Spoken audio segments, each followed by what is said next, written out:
উম্মতের প্রশ্ন আসবে নবীদের পরে যে কোন নবীর উম্মত আগে বেহেশত যাবে। ফেরেশতারা ডাক দিয়ে বলবে আখির জামানার পয়গম্বর নবীজি মুহাম্মদ রাসূলুল্লাহ সাল্লাল্লাহু আলাইহি ওয়াসাল্লামের উম্মত সবার আগে বেহেশতে যাবে। জোরে কন্না সুবহানাল্লাহ।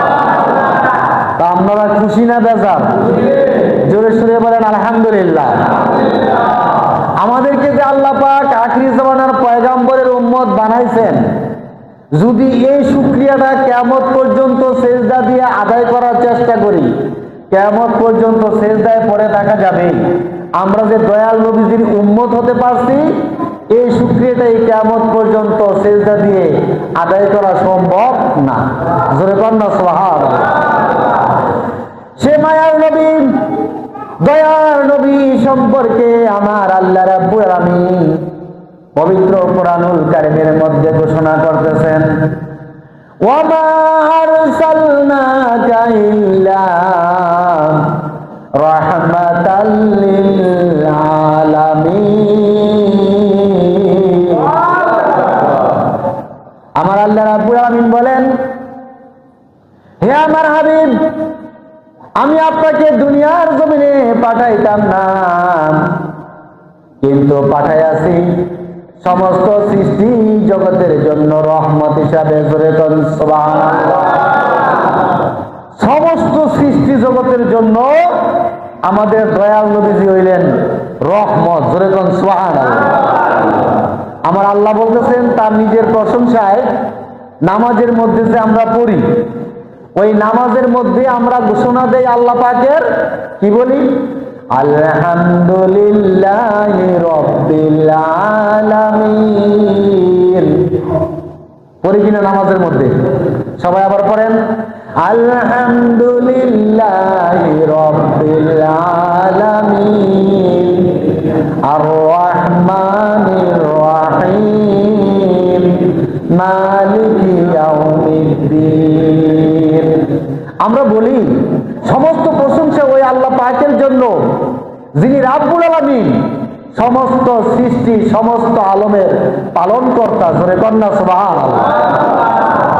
তাইলে আল্লাহ হলেন রাব্বুল আলামিন, আর আল্লাহর আল্লাহত্ব যেখানে প্রকাশ পেয়েছে, আল্লাহ রাব্বুল আলামিনের নাম যতটুকু পর্যন্ত প্রকাশ পেয়েছে, আল্লাহ রাব্বুল আলামিন সমস্ত সৃষ্টি জগতের জন্য দয়াল নবীকে বানাইছেন রাহমাতাল লিল আলামিন। জোরে কন্না সুবহানাল্লাহ। তাইলে আমার আল্লাহ আছে যেখানে, আমাদের দয়াল নবীজি আছে সেখানে। ঠিক না বেটি? আল্লাহ নাই যেখানে, নবীও নাই সেখানে। সুতরাং সৃষ্টি জগৎ আল্লাহর, আর সৃষ্টি জগতের মধ্যে সমস্ত রহমত আমার দয়াল নবীকে আমার আল্লাহ পাক দান করছে। জোরে কোন সুবহানাল্লাহ। তাইলে আল্লাহ যেখানে, আল্লাহ পাকের রহমতও সেখানে। ঠিক না বেটি? তাইলে আল্লাহ নাই যেখানে, আল্লাহর রহমতও সেখানে নাই। অর্থাৎ যেখানে আল্লাহ নাই, আল্লাহর নবীও নাই। আল্লাহ আছে, আল্লাহর নবীও আছে। ঠিক না বেটি? আযানের মধ্যে আমরা কি বলি? আল্লাহ পাকের প্রশংসা করি, আল্লাহু আকবার, আল্লাহু আকবার, আল্লাহু আকবার, আল্লাহু আকবার বলে কি না? নামাজের মধ্যে আবার আযানের মধ্যে আমরা বলি আশহাদু আন্না মুহাম্মাদার রাসূলুল্লাহ সাল্লাল্লাহু আলাইহি ওয়াসাল্লাম। নামাজের আযানের মধ্যে আমরা বলি কিনা দয়াল নবীর নাম? তাইলে আযানের মধ্যে আমার আল্লাহ আছে, আমার নবীও আছে। ঠিক না বেঠি? আবার যখন আমরা নামাজ আদায় করি, ওই নামাজের মধ্যে আল্লাহ রাব্বুল আলামিনের নিকটে আমরা প্রার্থনা করি, ওই নামাজের মধ্যে আল্লাহ পাকের প্রশংসা করি, আল্লাহ পাকের নিকটে সাহায্য চাই, আমরা আল্লাহ রাব্বুল আলামিনের ইবাদত করি। আবার ওই নামাজের মধ্যে আমরা দয়াল নবীকে সালাম দেই। ঠিক না বেঠি? আশহাদু আল্লা ইলাহা ইল্লাল্লাহ ওয়া আশহাদু আন্না মুহাম্মাদান আবদুহু ওয়া রাসূলুহু বলি কিনা? নামাজের মধ্যেও আমরা নবীকে সালাম দেই, আসসালামু আলাইকা আইয়ুহান নবী বলি কিনা? আসসালামু আলাইকা আইয়ুহান নবী। এইভাবে আমরা যেখানে আল্লাহর কথা স্মরণ করি, আমরা নবীর কথাও কি করি? স্মরণ করি। তাইলে ইবাদতের মধ্যে যতক্ষণ পর্যন্ত আমরা নবীর প্রশংসা না করব, নবীর উপরে দুরূদ শরীফ পাঠ না করব, ততক্ষণ পর্যন্ত ইবাদত আল্লাহর দরবারে কবুল হয় না। তাইলে আল্লাহ পাইতে হইলে, আল্লাহকে খুশি করতে হলে, রাজি করতে হলে প্রতিটি ক্ষেত্রে আমাদের নবীজির দরকার আছে না নাই? নবীর দুরূদ যদি আপনি না পড়েন, নবীকে যদি আপনি সালাম না দেন, তাহলে আপনার ইবাদত আল্লাহ রাব্বুল আলামিনের দরবারে কবুল হবে না। ঠিক না? ঠিক। আল্লাহ পাকের ইবাদত আল্লাহর দরবারে কবুল হইতে হলে আমার নবীজির সুপারিশ লাগবে, আর দয়াল নবীজির সিল না থাকলে এটা আল্লাহর দরবারে কবুল হয় না। আর দয়াল নবীজির সিল হইল কি? আমার নবীজির উপরে দুরূদ শরীফ পাঠ করা। জোরে কর না সুবহানাল্লাহ। এই জন্য আমার আল্লাহর হাবিব সাল্লাল্লাহু আলাইহি ওয়াসাল্লাম দুনিয়ার জমিনে আগমন করেছেন। আগমনের দিন আমার আল্লাহ রাব্বুল আলামিন জমিন থেকে নিয়ে আকাশ পর্যন্ত ফেরেশতা মা আমিনার ঘরের চারদিকে দাঁড় করাইয়া দিয়েছে। জোরে কোন সুবহানাল্লাহ। ফেরেশতারা দাঁড়াইয়া দাঁড়াইয়া আমার দয়াল নবীজির আগমনের দিন নবীকে সালাতু সালাম পাঠ করতে থাকে। জোরে কোন সুবহানাল্লাহ। ত্রিভুবনের প্রিয় মুহাম্মদ এলো রে দুনিয়ায়, আইরে সাগর আকাশ বাতাস দেখবি যুদিয়ায়, আইরে সাগর আকাশ বাতাস দেখবি যুদিয়ায়, দুলির দ্বারা বেহেশতে আস জয় করিলি দিলের ইলাজ, দুলির দ্বারা বেহেশতে আস জয় করিলি দিলের ইলাজ, কচি মুখে শাহাদাতের, কচি মুখে শাহাদাতের বাণী সে শোনায়, আইরে সাগর আকাশ বাতাস দেখবি যুদিয়ায়, আইরে সাগর আকাশ বাতাস দেখবি যুদিয়ায়, নিখিল দুরূদ পড়িল নাম সাল্লাল্লাহু আলাইহি ওয়াসাল্লাম, নিখিল দুরূদ পড়িল নাম সাল্লাল্লাহু আলাইহি ওয়াসাল্লাম, কচি মুখে শাহাদাতের, কচি মুখে শাহাদাতের বাণী সে শোনায়, আইরে সাগর আকাশ বাতাস দেখবি যুদিয়ায়, আইরে সাগর বাতাস দেখবি যুদিয়ায়। সবাই বলেন মারহাবা। আমার দয়াল নবীজি রাসূল আকরাম নূরে মুজাসসাম সাল্লাল্লাহু আলাইহি ওয়াসাল্লাম দুনিয়ার জমিনে আগমন করবেন। সেজন্য আগমনের দিন গাছপাতা, তরুলতা, বৃক্ষরাজি যা কিছু রয়েছে সবাই আল্লাহ পাকের হাবিবের জন্য খুশি হয়ে যায়। জোরে কোন সুবহানাল্লাহ। আমার আল্লাহ রাব্বুল আলামিন বলেন, কুল বিফাদলিল্লাহি ওয়া বিরহমাতিহি ফাবিযালিকা ফালইফরাহু হুয়া খায়রুম মিম্মা ইয়াজমাউন। আমার আল্লাহ রাব্বুল আলামিন বলেন, কুল, হে আমার হাবিব আপনি বলে দেন আপনার উম্মতকে, বিফাদলিল্লাহি ওয়া বিরহমাতিহি ফাবিযালিকা ফালইফরাহু, আল্লাহ পাকের দয়া পাইয়া, আল্লাহ পাকের ফজল পাইয়া তোমরা আনন্দিত হয়ে যাও। জোরে কন্যা সুবহানাল্লাহ।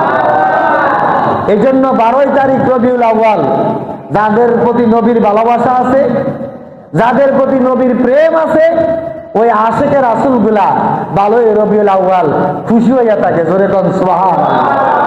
কেননা আল্লাহর হাবিব দুনিয়ার জমিনে আগমন করেছেন, এটা ইমানদার দিনদার মুসলমানের জন্য একটা ঈদের দিন, ঠিক না বেঠিক?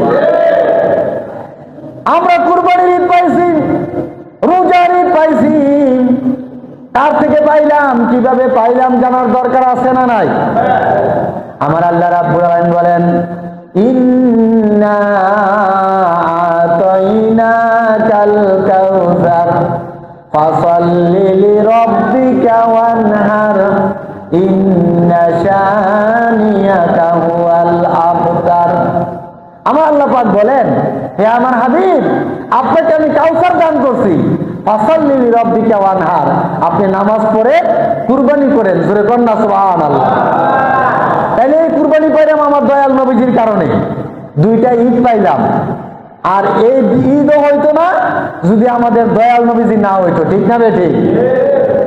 আমার আল্লাহ রাব্বুল আলামিন হাদিসে কুদসির মধ্যে ঘোষণা করতেছেন, লাউলাকা লামা খলাকতুল আফলাক। হে আমার হাবিব, হে আমার দোস্ত, হে আমার বন্ধু, আমি যদি আপনাকে সৃষ্টি না করতাম তাহলে 18,000 মাখলুকাতের একটাকেও সৃষ্টি করতাম না, জোরে কোন সুবহানাল্লাহ। তাহলে আমার সব সৃষ্টি দয়াল নবীজির উসিলায়, ঠিক না বেঠিক? আল্লাহ রাব্বুল আলামিন আমাদের জন্য যা সৃষ্টি করেছে সব আমাদের দয়াল নবীজির উসিলায় সৃষ্টি করেছেন, ঠিক না বেঠিক? তাহলে দয়াল নবীজির উসিলায় যদি আমরা সবকিছু পাইয়া থাকি, ওই নবী দুনিয়ার মধ্যে আগমন করেছেন, তা আমরা খুশি না বেজার? সবাই বলেন মারহাবা, নারে তাকবীর, নারে রিসালাহ, ঈদে মিলাদুন নবী, ঈদে মিলাদুন নবী। প্যারে হাজিরিন, ঈদে মিলাদুন নবী আসলে শয়তানের মুখ বেজার হয়ে যায়। শয়তান কিন্তু আমার নবীকে পছন্দ করে নাই। যেদিন আমার দয়াল নবী যে আগমন করছে, শয়তানের মুখ বেজার হয়ে গেছে, শয়তানের মুখ বন্ধ হয়ে গেছেন। কিন্তু আমার দয়াল নবীজি আগমনের কারণে পৃথিবীর যত সৃষ্টি জগতের মধ্যে যত গাছপালা করাজি তরলতা রয়েছে, সবাই আল্লাহ পাকের হাবিবের জন্য খুশিতে আনন্দিত হয়ে যায়, জোরে কোন সুবহানাল্লাহ। জঙ্গলের মধ্যে দেখা যায় এক জায়গার মধ্যে হরিণ আর বাঘ চলাফেরা করতেছে। হরিণ বাঘের মুখে চুমু খায়, বাঘ হরিণের মুখে চুমু খায়। কেউ কাহার উপরে আক্রমণ করে না, কেউ কাহারও ভয়ে পলায়ন করে না। এই ঘটনা দেখার পরে ওই জমানার ইহুদিরা চিন্তা করতে লাগলো, কারণ কি? আজকে বাঘ আর হরিণের কত ভালোবাসা, তারা কেন কেউ কাহার উপরে আক্রমণ করে না? হরিণ কেন বাঘের ভয়ে পালাইয়া যায় না? তারা তদন্ত করতেছেন। তদন্ত করতে করতে ইহুদি পাদ্রীরা পাইয়া গেল, যেদিন এই ঘটনা ঘটবেন কেউ কাহার উপরে আক্রমণ করবে না, শত্রু শত্রু মিত্র হয়ে যাবে, সবার মধ্যে প্রেম ভালোবাসা সৃষ্টি হয়ে যাবে, একমাত্র শয়তান বেজার হয়ে যাবে। বুঝা গেল আখিরি জামানার পয়গাম্বর দয়াল নবী মুহাম্মদুর রাসূলুল্লাহ সাল্লাল্লাহু আলাইহি ওয়াসাল্লাম দুনিয়ার জমিনে আগমন করেছেন, জোরে কোন সুবহানাল্লাহ। আমার দয়াল নবীজির আগমনের দিনে আরো ঘটনা ঘটে গেল। আব্দুল মুত্তালিব কাবা ঘরের পাহারাদার ছিলেন, তিনি যাইয়া দেখতে লাগলেন এই কাবা ঘরের মধ্যে কুরাইশ বংশের মধ্যে যারা মুশরিক তারা এসে সেখানে মূর্তির পূজা করত।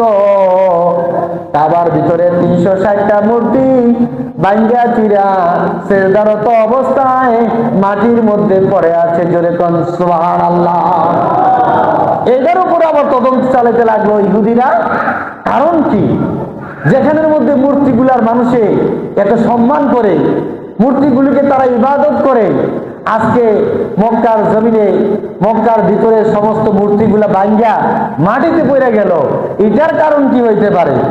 এটারও অনুসন্ধান করতে গিয়ে পাওয়া গেল যেদিন মক্কাতুল মুকাররমার ভিতরে মূর্তিগুলি ভেঙে যাবে, ওই দিন আল্লাহর হাবিব রাসূল আকরাম নূরে মুজাসসাম সাল্লাল্লাহু আলাইহি ওয়াসাল্লাম দুনিয়ার জমিনে আগমন করবেন, জোরে বলুন সুবহানাল্লাহ। প্যারা দিন হযরত আমিনা রাদিয়াল্লাহু তাআলা আনহা বলেন, যখন আমার সন্তান দুনিয়ার জমিনে আগমন করবে, আমার দেহ থেকে একটা নূর বের হয়ে আসলো। ওই নূরটা দ্বারা দুনিয়ার জমিনটা এত আলোকিত হয়ে গেল, আমি মক্কাতুল মুকাররমা থেকে দূর দেশের ইয়ামেন শহরের বড় বড় বিল্ডিং পর্যন্ত আমি দেখতে পাইলাম। জোরে কোন সুবহানাল্লাহ। আমার দয়াল নবীজি হইলেন নূর। জোরে কোন না সুবহানাল্লাহ। মামিনা বলতেছেন, আমার থেকে একটা নূর প্রকাশিত হয়ে গেল, একটা নূর বিচ্ছুরিত হয়ে গেল। ওই নবীজির কারণে এত আলোকিত হয়ে গেল যে আমি মক্কাতুল মুকাররমা থেকে আমি পারস্যের বড় বড় বিল্ডিং গুলো পর্যন্ত অবলোকন করতে পারলাম। জোরে কোন না সুবহানাল্লাহ। সেই দয়াল নবী, মায়ার নবী, রাহমাতাল লিল আলামিন দুনিয়ার জমিনে আগমন করবেন। মা আমেনা বলেন, ওই সময়ের মধ্যে আমি তন্দ্রাচ্ছন্ন অবস্থায় ছিলাম। আমার ঘরের দরজায় এসে একজন সালাম দিল। সালাম দিয়ে আমাকে জিজ্ঞেস করলো, আমেনা গো, আমেনা কাইফাল হাল, আমেনা আপনার অবস্থা কি? আমি কি আপনার খেদমতে আগমন করতে পারি? মা আমেনা জিজ্ঞাসা করে, মানান্তি আপনি কে? কে আমার খেদমতে আগমন করতে চান? তিনি বলেন, আমি হইলাম হযরত আদম আলাইহিস সালামের স্ত্রী হযরত হাওয়া আলাইহিস সালাম। জোরে কোন সুবহানাল্লাহ। দ্বিতীয়বার তিনি আরেকটা আওয়াজ শুনতে পাইলেন, আরো একটা সালাম শুনতে পাইলেন। কে যেন বলতেছে, আসসালামু আলাইকা ইয়া উম্মি, হে দুনিয়ার জমিনের মাতা, আপনাকে সালাম। কে আপনি? কেন এসেছেন? এসেছি আপনার জন্য, আপনার মধ্যে এমন একজন আগমন করতেছেন যিনি হইলেন রাহমাতাল লিল আলামিন, আখিরি জামানার পয়গম্বর, যার খেদমতের জন্য আল্লাহ রাব্বুল আলামিন আপনার ঘরে আমাকে পাঠাইছেন। জোরে কোন সুবহানাল্লাহ। মানান্তি আপনি কে? আমি হইলাম ফেরাউনের স্ত্রী আসিয়া। জোরে কোন সুবহানাল্লাহ। চতুর্থ নম্বরে তিনি আরেকটা সালাম পাইলেন। সালামের উত্তর পাইয়া জিজ্ঞাসা করতে লাগলেন, কে এসেছেন আমার নিকটে? তিনি আবার বলতে লাগলেন, আমি হইলাম মারিয়াম, হযরত ঈসা আলাইহিস সালামের আম্মা জান। আজকে যিনি আপনার মধ্যে আগমন করবেন তিনি হলেন রাহমাতাল লিল আলামিন, আখিরি জামানার পয়গম্বর, যার খেদমতের জন্য আমার আল্লাহ রাব্বুল আলামিন আপনাকে পাঠাইছেন। জোরে কোন সুবহানাল্লাহ। আপনার খেদমতের জন্য আমাকে পাঠাইছেন। আপনার মধ্যে যিনি আসছেন তিনি হইলেন রাহমাতাল লিল আলামিন, আখিরি জামানার পয়গম্বর। জোরে কোন না সুবহানাল্লাহ। মা আমেনা বলেন, আল্লাহর হাবিব সাল্লাল্লাহু আলাইহি ওয়াসাল্লাম যখন আমার গর্ভে আসলেন, আমার মধ্যে দুনিয়ার জমিনের মানুষেরা যখন সন্তান পেটের ভিতরে আসলে কষ্ট পায়, দুঃখ পায়, জ্বালা যন্ত্রণার সৃষ্টি হয়, কিন্তু আমার সন্তান আমার গর্ভে আসার পরে সেরকম কোনো কষ্ট দুঃখ হয় নাই।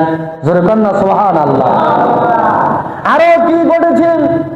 মা আমেনা বলেন, আমি যখন ঘর থেকে বের হইতাম, রোদ্রের মধ্যে যাইতাম, রোদ্রের তাপের প্রখর বেড়ে যেত। এই রোদের উপরে মেঘমালা এসে দাঁড়াইয়া যাইতো। আমি আমেনা যেখানে যাইতাম সেখানের মধ্যে মেঘমালা ছায়া বেষ্টিত হয়ে থাকতো। জোরে কোন সুবহানাল্লাহ। এটা আল্লাহর হাবিব আমাদের দয়াল নবীজির একটা মুজিজা ছিল। তিনি যেখানে যাইতেন প্রখর রৌদ্রে থাকলে মেঘমালা এসে হঠাৎ করে তাকে ছায়া দিত, অথবা এমনি ছায়া পড়ে থাকতো। আল্লাহর হাবিবের রৌদ্রের কোনো কষ্ট লাগতো না। এটা শুরু কাল থেকে। জোরে কোন না সুবহানাল্লাহ। অর্থাৎ আল্লাহর হাবিব মা আমেনার গর্ভে আছে, গর্ভে থাকার কারণে মা আমেনা রাদিয়াল্লাহু তাআলা আনহা যেখানে যাইতেন মেঘমালাও সেখানের মধ্যে যাইয়া আল্লাহর হাবিবের উসিলায় মা আমেনাও ছায়া পাইতেন। জোরে কোন না সুবহানাল্লাহ। এটা আমার দয়াল নবীজির একটা স্পেশাল পাওয়ার, স্পেশাল একটা মর্যাদা। প্যারা হাজিরিন, সে আল্লাহর হাবিব সাল্লাল্লাহু আলাইহি ওয়াসাল্লাম রোজ কিয়ামতের ময়দানে উম্মতকে জান্নাতের ফয়সালা করবেন। জোরে কোন না সুবহানাল্লাহ। আমরা দয়াল নবীজির শাফাত পাইতে চাই কি চাই কিনা? করেন পার করে আনিবেন রাসূল হাসরের বেলা,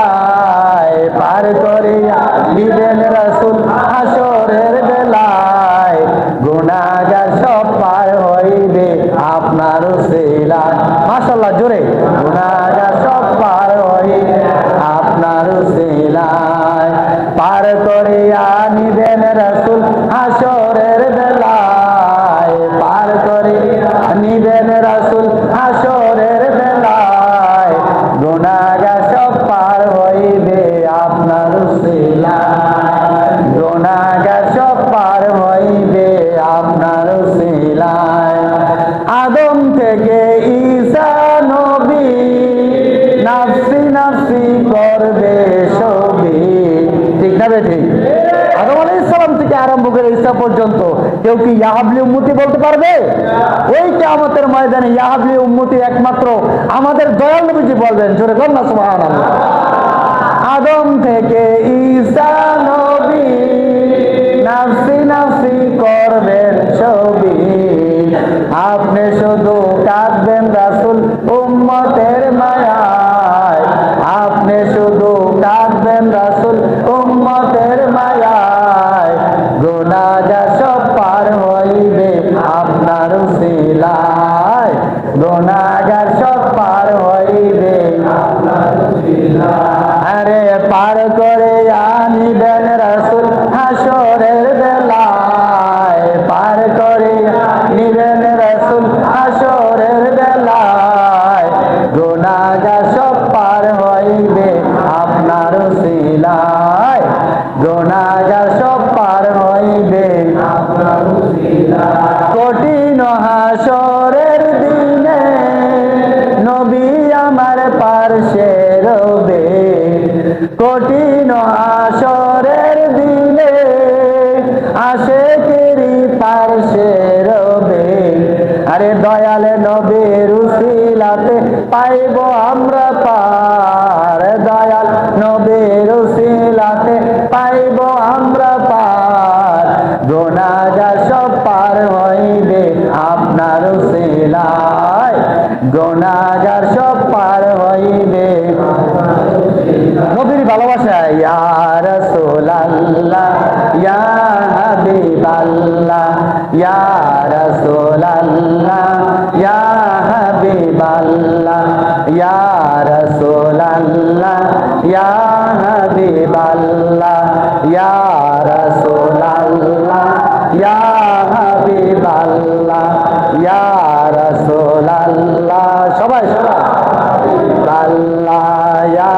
রাসূলুল্লাহ ইয়া হাবিবাল্লাহ, ইয়া রাসূলুল্লাহ ইয়া হাবিবাল্লাহ, ইয়া রাসূলুল্লাহ